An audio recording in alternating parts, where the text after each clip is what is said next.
अस्सलाम वालेकुम, आप देख रहे हैं टीवी 49 न्यूज यूके और मैं हूं मुनीर पीरजादा। आइए आपको ले चलते हैं आज की खबर की जानिब। कसूर पुलिस की बिछड़ों को अपनों से मिलवाने की रिवायत बरकरार। आइए मजीद बता रहे हैं हमारे नुमाइंदे मियां खलील सिद्दीक आ रहे हैं। जी खलील, क्या तफसीलात हैं, आगाह कीजिएगा। जी बिल्कुल, थाना थे शेहम पुलिस ने लापता होने वाले 13 साल आजमत को 2 दिन की मुसलसल मेहनत के बाद तलाश करके बाहिफाजत वालदैन के हवाले कर दिया।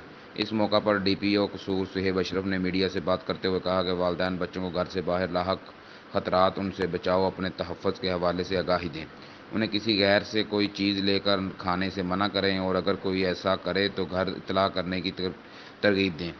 इसके अलावा वालदैन बच्चों को किसी भी एमरजेंसी सूरत हाल के पेश नज़र घर का पता, फ़ोन नंबर्स, एमरजेंसी नंबर याद करवाएं। जी।